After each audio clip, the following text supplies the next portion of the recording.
Gracias por acompañarnos. Estamos de vuelta. Esto es Buenos Días por BPI TV. Son las 8:42 de la mañana, hora del este de los Estados Unidos, 9:42, hora de Venezuela. Hoy queremos compartir con ustedes una noticia positiva en materia de salud y tiene que ver justamente con los avances hacia la cura del VIH. Vamos a saludar a la doctora María Eugenia Landaeta. Ella es médico infectólogo y además miembro de la Sociedad Venezolana de Infectología, para que nos ponga un poco en contexto acerca de esta noticia. Buenos días, doctora. Bienvenida. Buenos días, muchas gracias por invitarme a su programa.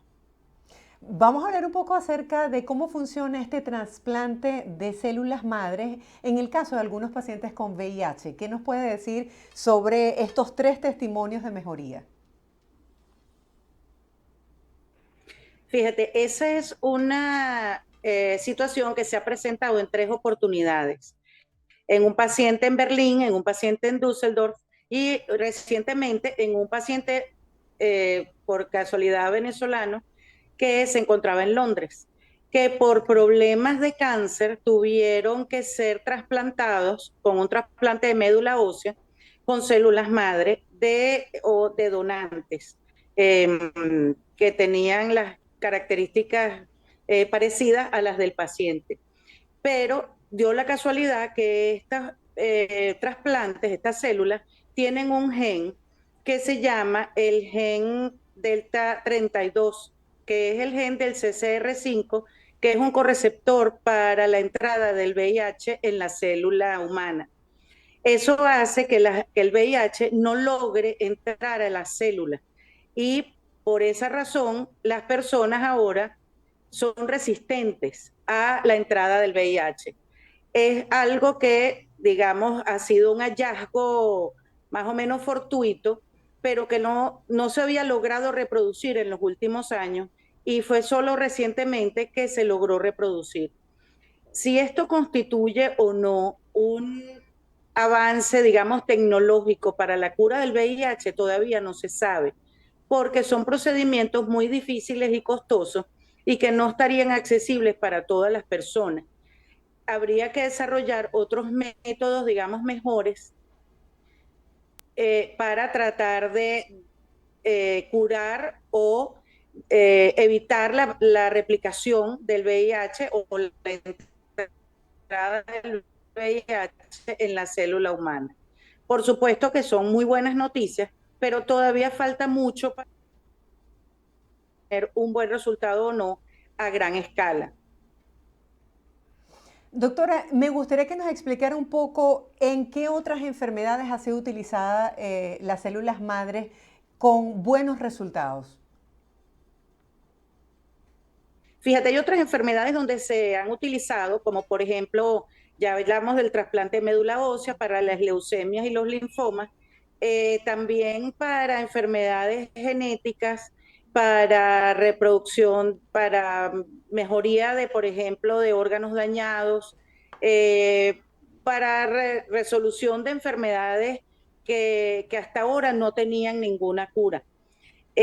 Todavía esa es una tecnología que está bastante, digamos, en pañales, pero sí tiene algunos resultados prometedores, ¿no?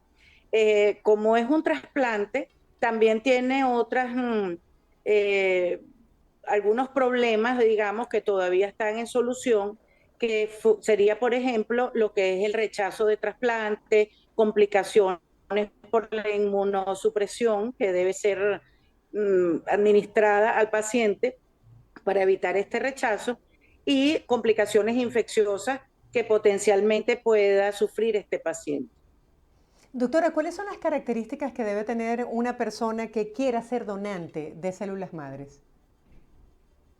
Bueno, realmente las personas que quieren ser donantes de células madre, por ejemplo, las células del cordón umbilical pueden ser muy importantes como células madre y algunas células, digamos, que pueden ser transformadas o que todavía se encuentran como forma de células madre, pueden ser utilizadas. Por supuesto, las personas tienen que ser compatibles, quiere decir que tú tienes que tener una muestra de la persona que va a recibir la donación y una muestra de la persona que va a donar las células madre y tienen que ser compatibles desde el punto de vista genético para evitar la aparición del rechazo, porque el rechazo pudiera también ocasionar, por ejemplo, una enfermedad bastante grave o hasta la muerte de la persona que recibió la donación. Entonces, además de eso, se deben utilizar drogas inmunosupresoras como esteroides, como parecido a la quimioterapia que se da en las personas con cáncer para inmunosuprimirla y que la propia inmunidad de la persona no rechace las células extrañas que se le están inyectando, a pesar de que puedan ser compatibles en un alto porcentaje.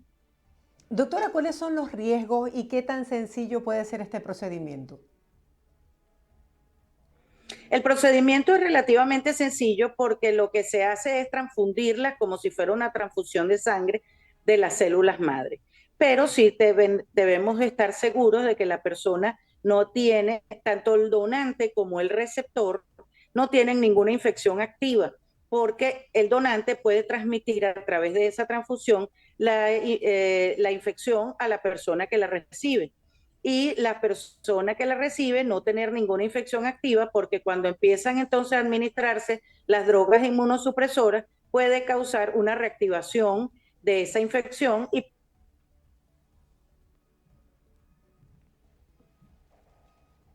Sí, estamos retomando el contacto con la doctora María Eugenia Landaeta, ella es médico infectólogo. El día de hoy estamos hablando del impacto que puede tener en el mundo de la medicina, específicamente en lo que tiene que ver con los tratamientos de VIH. Doctora, le escuchamos. disculpa, ¿me puedes repetir la pregunta que no la escuché? Sí, estábamos hablando un poco acerca de justamente cuál es el nivel de riesgo para las personas que se les hace este tipo de procedimientos. Fíjate, lo que pasa es que este procedimiento no se hace en específico para curar el VIH. Estos procedimientos hasta ahora se han hecho es para la cura de otras enfermedades como el cáncer, por ejemplo, leucemias y linfomas. Entonces, en general, las personas que han recibido esta.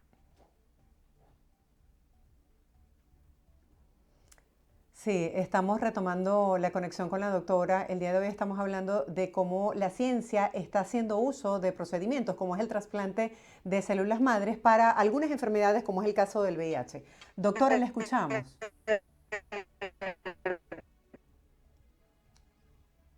Bueno, lamentablemente perdimos el contacto con la doctora María Eugenia Landaeta. Ella es médico infectólogo. Doctor, ¿usted me escucha?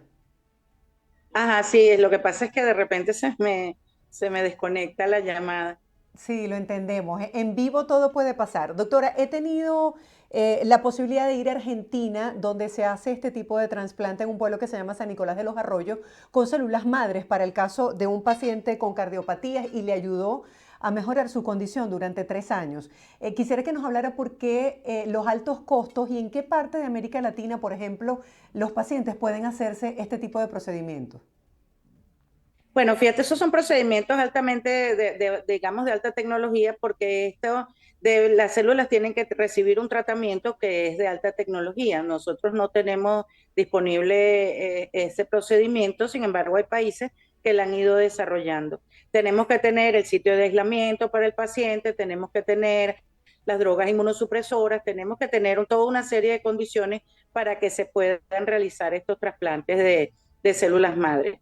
Pero bueno, yo me imagino que con el tiempo y con el desarrollo de la tecnología será dentro de más o menos pocos años que se puedan ir implementando, ¿no? Sí, ¿cuáles han sido las reacciones que ha generado esta noticia, doctora? Sabemos que es muy pronto, pero es un avance, es un paso más para tratar diferentes enfermedades, en este caso el VIH. Sí, es correcto. Lo que pasa es que tenemos que ser cautelosos en pensar que ya descubrimos la cura del VIH.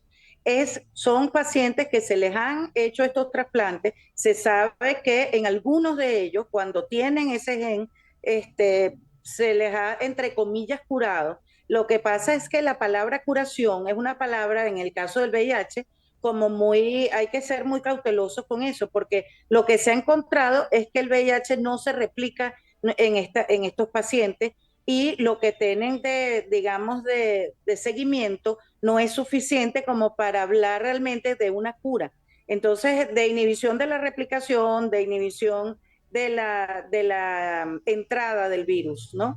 Todavía no podemos hablar de una cura contra el VIH. Yo lo que creo es que sí hay que promover que las personas con VIH cumplan con su tratamiento, estén indetectables y se hagan sus exámenes cada cierto tiempo. Hay otros avances en el tratamiento del VIH que son bastante importantes, como las inyecciones mensuales de unas drogas que son de larga vida media y que han demostrado ser bastante efectivas y que tienen pocos efectos adversos y que ya se están empezando a utilizar en algunos países. Y este sí es un avance en la lucha contra la mortalidad, digamos, y la morbilidad en personas con VIH. Y esto también previene la transmisión del VIH cuando las personas tienen sus cargas virales indetectables, se previene la transmisión del VIH y esto disminuiría el número de personas nuevas con VIH por año.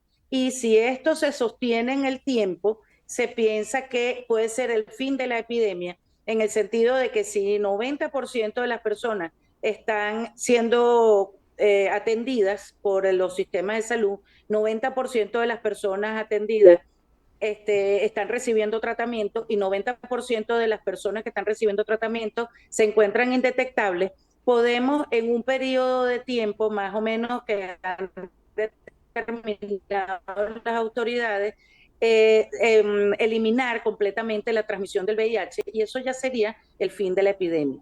Ahora, la curación de los pacientes que ya tienen VIH, eso todavía le falta un tiempo para poderla, digamos, decretar. Solamente se han encontrado estos 3 pacientes en los últimos años que han, digamos, resultado en curación del VIH, pero son pacientes con cáncer y son, por ejemplo, el paciente de Berlín ya falleció, pero por causa de cáncer. Es decir, todavía no podemos, digamos, este, decidir que ya encontramos la cura contra el VIH solamente con los trasplantes de médula ósea. Lo Sí, que sí es le entiendo. importante son los avances en la vacuna. La vacuna todavía se encuentra, hay algunos modelos que se estaban tratando de aplicar, no funcionaron, pero ya más o menos se sabe cuáles serían las correcciones que tenemos que hacerle a la vacuna para que comience a funcionar. ¿Se mantienen haciendo las investigaciones para dar justamente con la vacuna, con otros fármacos que pueda de alguna manera controlar el VIH? Sí, en este momento la vacuna, bueno, se acaba de terminar un estudio que se demostró que la vacuna no era tan efectiva como ellos habían pensado, pero siguen los estudios de vacuna contra VIH. Ha sido muy difícil lo de la vacuna en vista de que el VIH es un virus que muta constantemente y no logran una estabilidad de, digamos, cepas de VIH. Pero por otra parte, las investigaciones continúan y va a llegar un momento en que se van a encontrar las vacunas. Y por parte del tratamiento, lo que se ha encontrado son tratamientos que pueden ser administrados una vez al mes y que eso entonces facilitaría mucho el control de las personas, ya que no tendrían que estar tomando pastillas constantemente, sino que con una inyección mensual ya habría un buen control de la enfermedad. Doctora, ¿y en cuánto tiempo tuvieron una mejoría estas 3 personas que han sido analizadas, que están en lugares diversos?